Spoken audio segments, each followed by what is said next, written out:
Happy New Year. New leaders are taking over in Raleigh right now. Let's talk a little bit about what the next 2 years in North Carolina politics are probably going to look like. Now, quick reminder here, our state legislature operates on a 2-year biennium cycle where everyone in the state house and state senate are all up for re-election every 2 years, while people like the governor, attorney general, lieutenant governor on the council of state, they're on 4-year terms, so they're not up again until 2028. The last 2 years in North Carolina's politics have been really ridiculous because of the Republican supermajority in our legislature.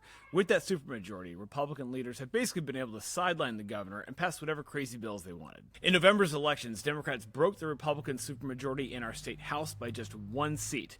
Republicans still hold a supermajority in our state senate, which means that to override a veto from Governor Josh Stein, Republicans will need every single seat in their caucus, plus at least 1 Democrat in the state house to join them. The new Republican House Speaker, Destin Hall, is already calling this a working supermajority, mostly because he's frustrated that they lost their actual supermajority on his watch. But he does have a point. On many bills, Republicans will probably still be able to cut side deals with at least 1 or 2 Democrats to help them override a veto. With Governor Stein's veto hanging on just 1 vote in the state house, the governor's going to be very focused on what goes on in the state house, and crushing the governor of your own party is a very risky strategy, which means we might see some members primaried in 2026. Over in the state senate, Lieutenant Governor Rachel Hunt will now be the Senate president, who's the presiding officer.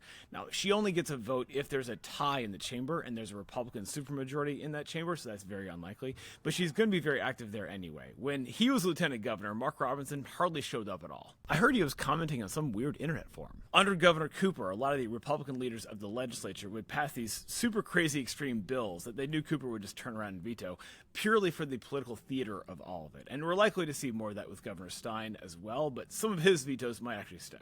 Unfortunately, we're probably going to see a lot of political gridlock in Raleigh over the next 2 years, which is probably better than what we've seen over the previous 2 years. There really just isn't a spirit of bipartisan cooperation in our legislature these days. Republican leaders want their way or nothing at all, so nothing is what they might get.